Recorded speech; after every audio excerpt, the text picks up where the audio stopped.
Sean todos bienvenidos una vez más a este estudio de la teología sistemática. Continuamos estudiando en esta doctrina de la aplicación de la redención en el orden de la salvación. Hoy vamos a estudiar una doctrina que es muy controversial dentro de las iglesias evangélicas, por lo menos. A la doctrina que me refiero es la doctrina de la perseverancia de los santos. Wayne Grudem tiene dos preguntas iniciales en este estudio. El teólogo Wayne Grudem dice: ¿pueden los verdaderos creyentes perder su salvación? Esta doctrina de la perseverancia de los santos debe respondernos, bíblicamente por supuesto, si los verdaderos creyentes pueden perder su salvación. Y la segunda pregunta es la siguiente: ¿cómo podemos saber si en realidad hemos nacido de nuevo?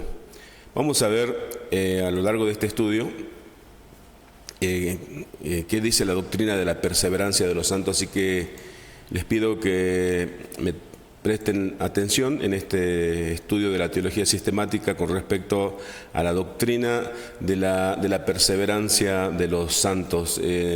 Ya vimos en este estudio del orden de la salvación, vimos la elección, vimos el llamado que Dios hace al creyente, la regeneración, la conversión, la justificación, la adopción.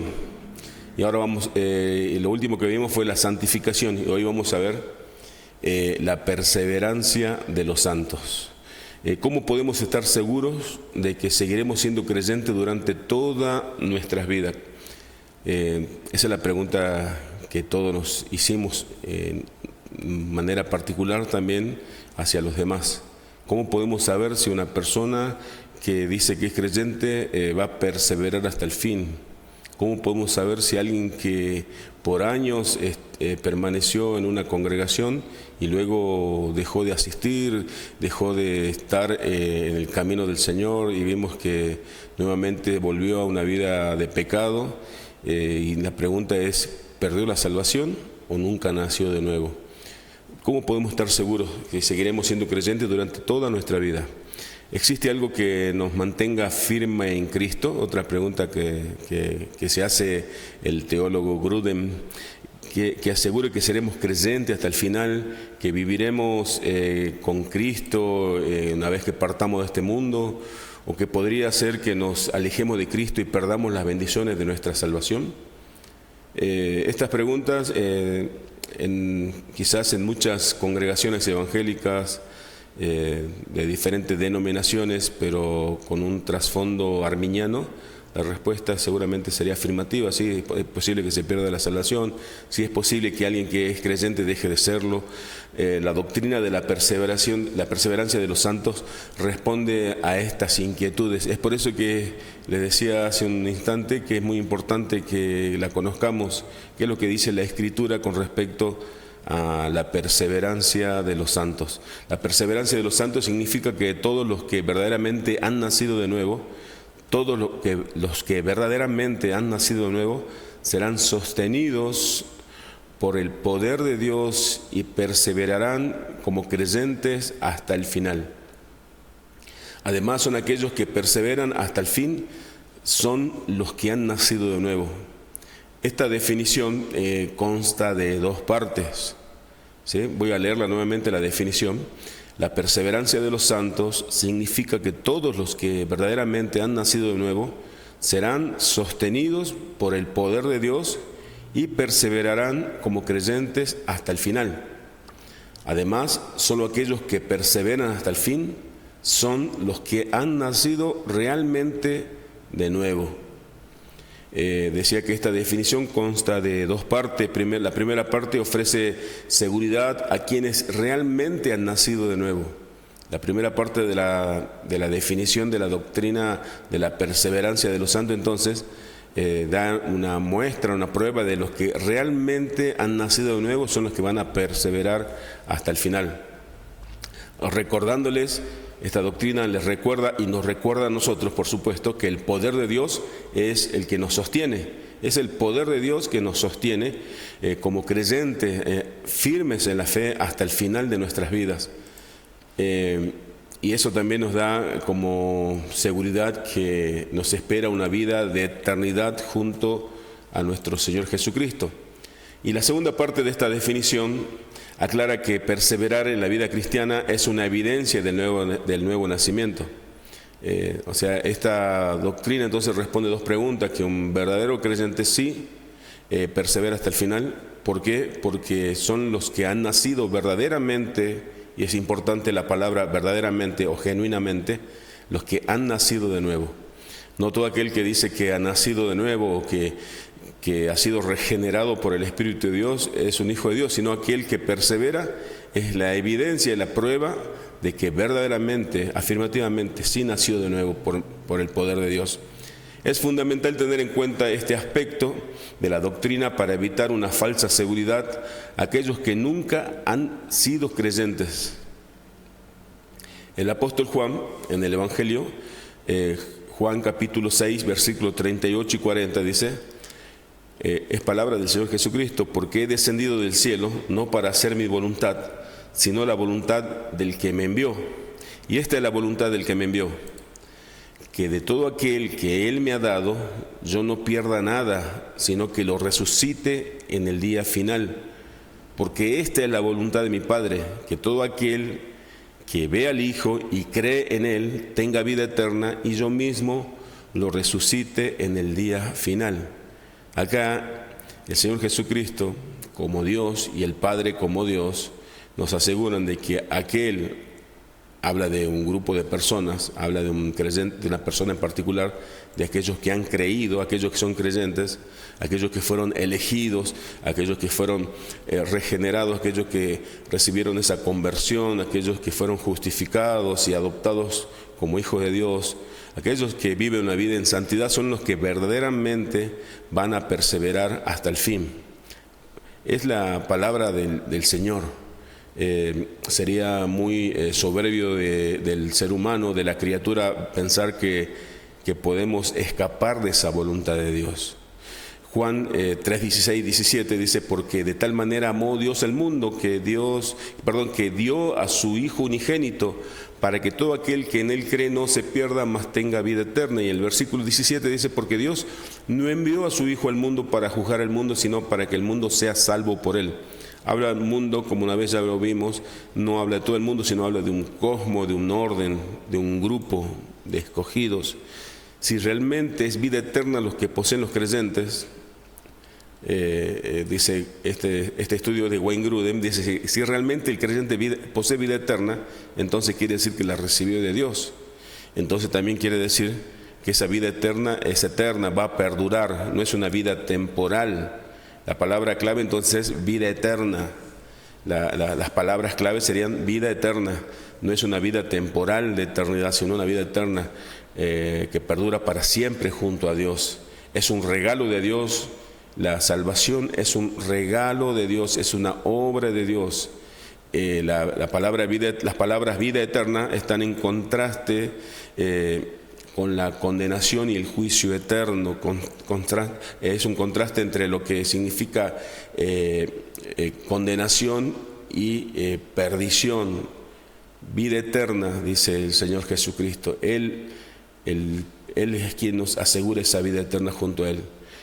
Los arminianos, los que siguieron la doctrina de Jacobo Arminio, y hay muchas iglesias arminianas dentro de las iglesias evangélicas, han argumentado que vida eterna es simplemente una calidad de vida, se trata de una forma de vida en relación con Dios, es un estilo de vida en relación con Dios.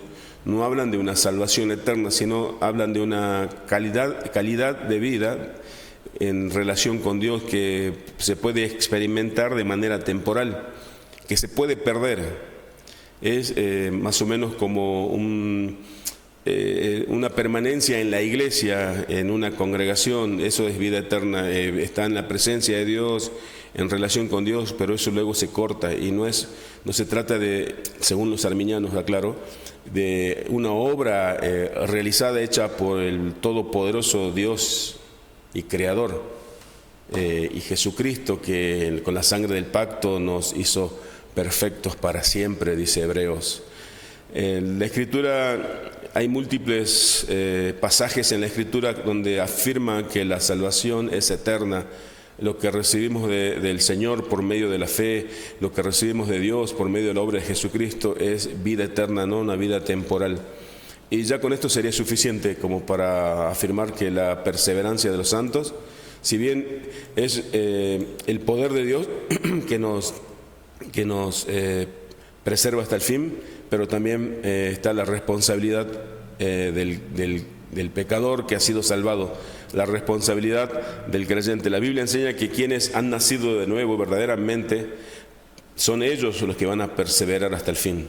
La Biblia es la que afirma, la palabra de Dios es la que da esa seguridad que los que han nacido de nuevo verdaderamente, y otra vez aparece la palabra verdaderamente porque hay muchos que dicen haber nacido de nuevo pero no nacieron en verdad de nuevo.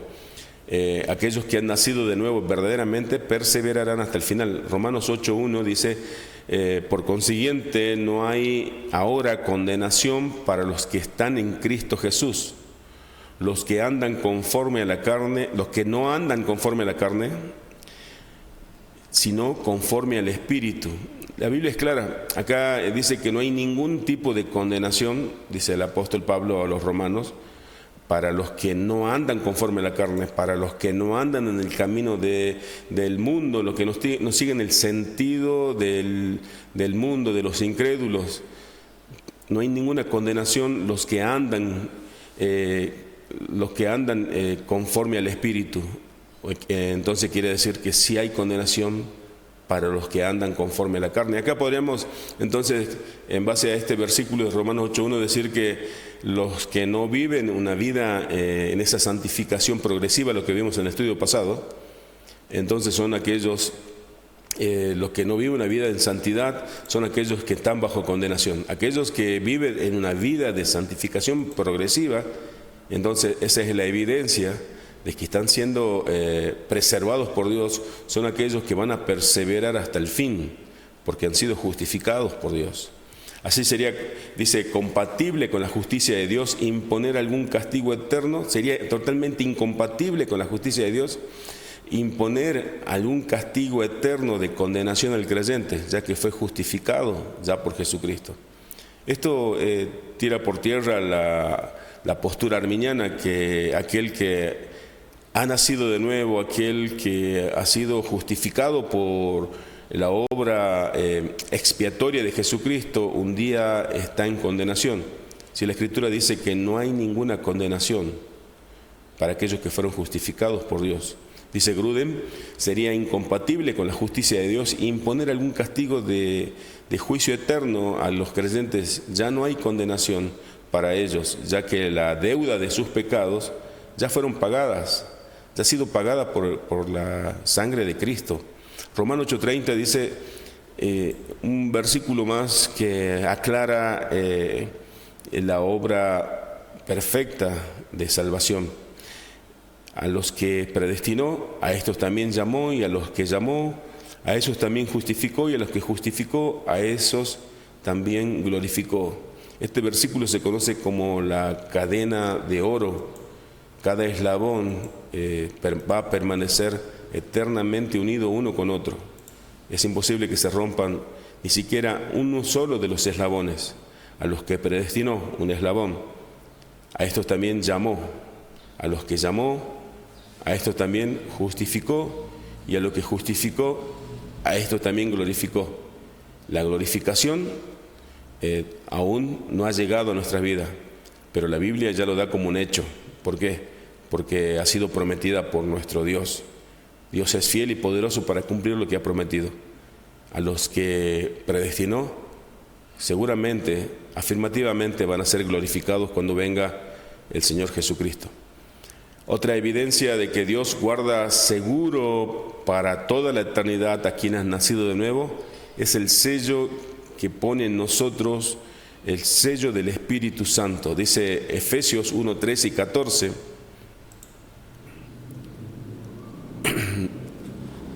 En Él también vosotros, después de escuchar el mensaje de la verdad, el evangelio de vuestra salvación, y habiendo creído, fuisteis sellados en Él con el Espíritu Santo de la promesa. Y el versículo 14 dice que nos es dado como garantía, es Dios dándonos una garantía de nuestra herencia, con mira a la redención de la posesión adquirida de Dios para alabanza de su gloria. Es el Señor quien nos da esas arras del Espíritu, esa garantía, el sello que ya tenemos que le pertenecemos, el sello de pertenencia, de que un día vamos a recibir esa redención de nuestro cuerpo, va a ser consumada la salvación. Es el Espíritu Santo de Dios en nosotros. Es la tercera persona de la Trinidad que mora por la fe en los corazones de los creyentes. Todos aquellos que tienen el Espíritu Santo, dice la Escritura, en ellos, es decir, todos los que han nacido de nuevo verdaderamente, aquellos que poseen, ellos poseen la promesa inmutable de Dios y la garantía que recibirán la herencia de la vida eterna en el cielo. O sea, Dios se ha comprometido. La garantía es un compromiso, no es el compromiso de un hombre, no es la garantía de un mortal, de un falible, sino es la garantía y la promesa del Dios que es fiel, el Dios que no miente. La perseverancia de los santos está garantizada por Dios. La misma fidelidad de Dios está comprometida a cumplirlo. ¿Se imaginan?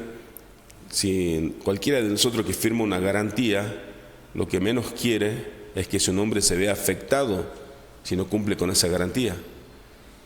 Mucho más Dios, que Él, como dice la Escritura, es imposible que Dios mienta. Otro ejemplo de la certeza que tenemos los creyentes, la certeza de que vamos a perseverar hasta el fin, se encuentra en la afirmación de Pablo a los Filipenses, Filipenses 1:6. Estando persuadido de esto, que el que comenzó en vosotros la buena obra, la perfeccionará hasta el día de Jesucristo. Acá Pablo le está diciendo a los filipenses que Dios ha comenzado una obra en cada uno de los creyentes, una obra de santificación, una obra de perseverancia. El propósito de Dios en cada uno de los creyentes, en cada uno de los hijos, es transformarlo a la imagen del primogénito, a la imagen de Cristo. Y se va a consumar esa obra el día de Jesucristo, cuando nuestro Señor Jesucristo venga en gloria a buscar a su iglesia, a juzgar a vivos y muertos, dice la Escritura. Pero el apóstol Pedro, más adelante vamos a ver que también hace una afirmación al respecto. Ahora vamos a ver la evidencia de esa verdadera fe. Una evidencia, ahora la perseverancia de los santos como una evidencia de la verdadera fe. Y otra vez vemos la palabra verdadera. Es necesario añadir a la fe la palabra verdadera fe, porque hay una fe que no es verdadera. Hay una fe que muchas personas dicen tener, pero ¿cuál es la evidencia de la verdadera fe? Bueno, la evidencia de la verdadera fe es permanecer en la palabra, es decir, seguir creyendo en Él, en lo que Él enseña, lo que el Señor enseña en su palabra. Mateo 10:22.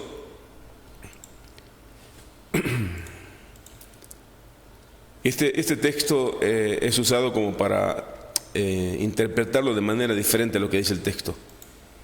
Y el Señor Jesucristo dice: seréis aborrecidos de todos por causa de mi nombre, mas el que persevere hasta el fin, este será salvo. Jesús está diciéndole a los discípulos: ustedes van a ser aborrecidos, ustedes van a pasar por tribulaciones por causa de mi nombre. Pero Jesús acá está dando una muestra y señala quiénes son los que van a perseverar hasta el fin, los que van a ser salvos. Y podremos entenderlo así: ¿quiénes son los verdaderos salvos? Aquellos que perseveren hasta el fin. Pero las iglesias o los que sostienen la postura arminiana dicen que la perseverancia la muestran como una obra del creyente guardando y cuidando esa salvación. Entonces la salvación sería como una recompensa a esa perseverancia que él guardó y se esforzó. Y si es una recompensa, entonces la salvación no es por gracia y por medio de la fe, sino es por obra. Cualquier persona que que esté en contra de la perseverancia de los santos, va a sacar a luz en Mateo 10:22 diciendo, y dice la palabra del Señor, y seréis aborrecidos de todo por causa de mi nombre, mas el que persevere hasta el fin, este será salvo. ¿Querés ser salvo? Persevera hasta el fin. Entonces, repito, ¿la salvación es una recompensa a la perseverancia? Claro que no. La perseverancia es una evidencia de la salvación.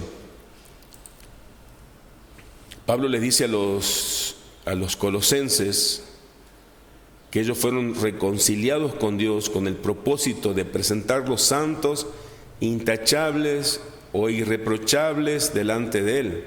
Colosenses 1, 22 y 23. En su cuerpo de carne por medio de la muerte para presentaros santos y sin mancha irreprensibles delante de Él.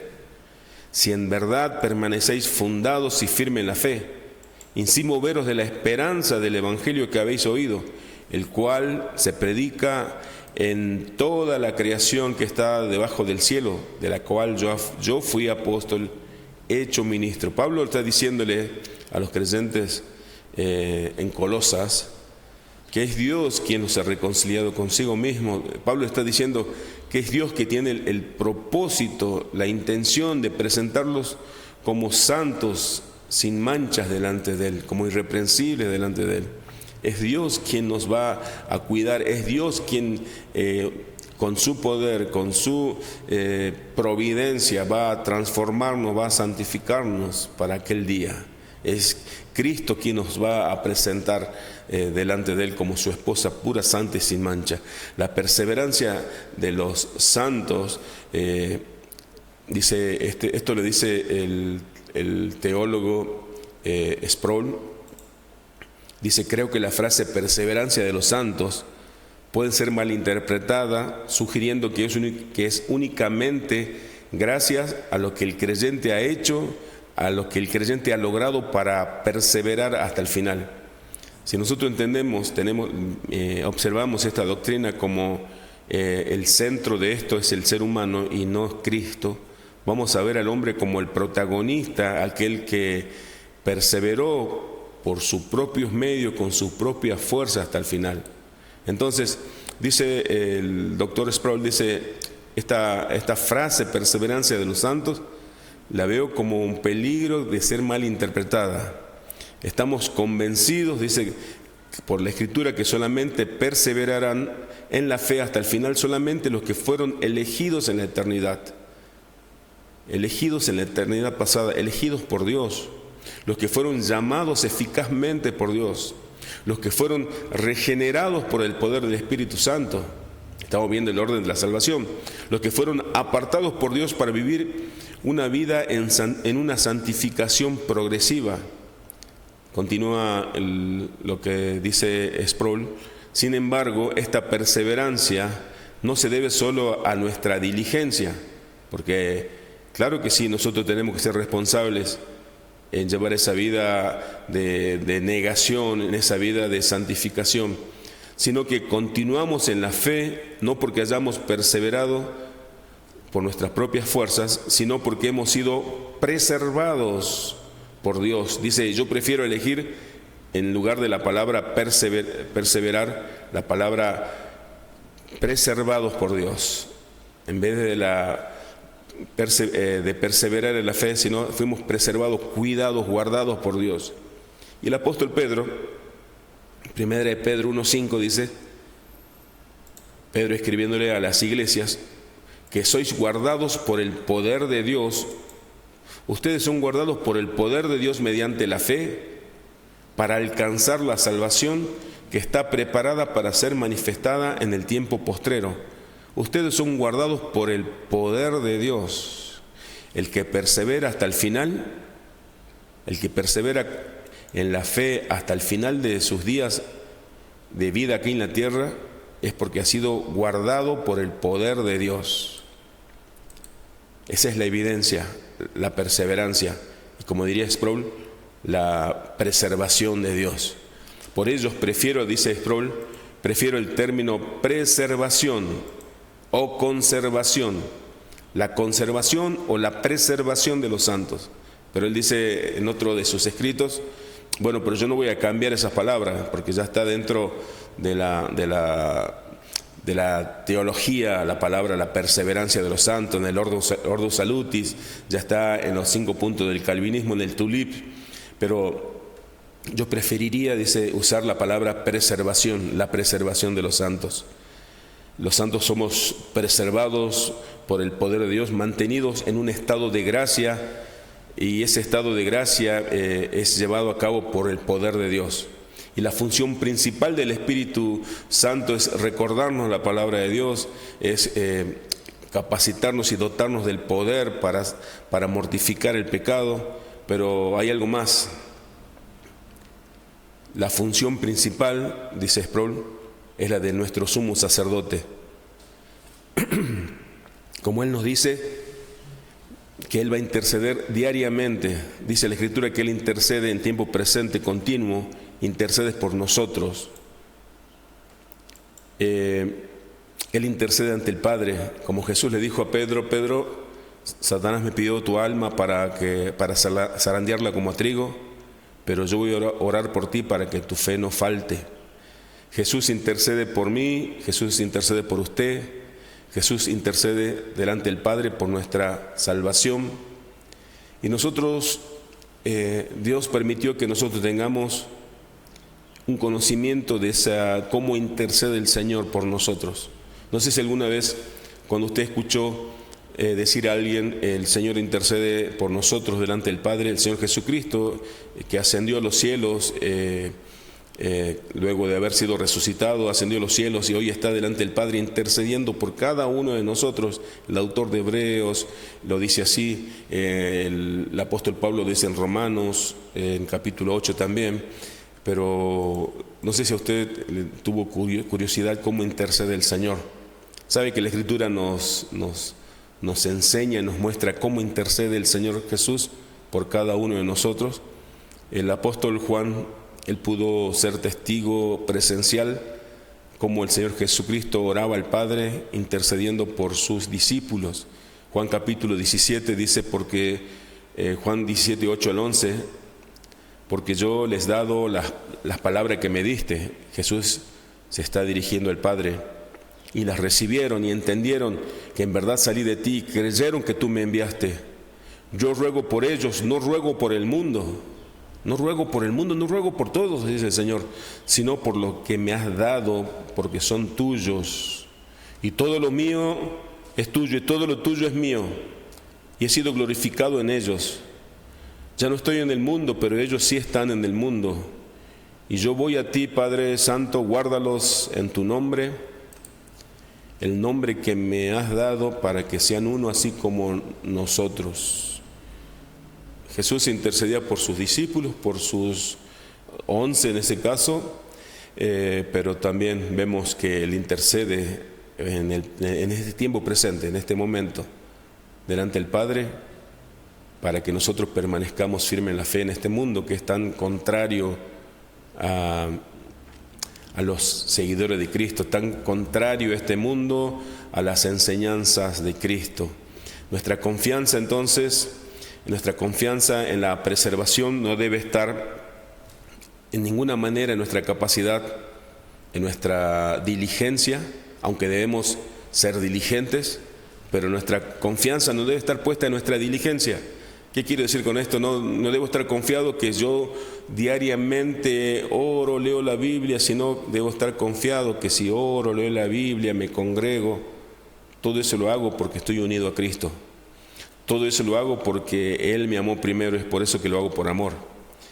Entonces nuestra confianza en la preservación no debe estar en nuestra capacidad de perseverar, sino que esa confianza debe descansar, debe reposar solamente en el poder de Cristo para sostenernos con su gracia.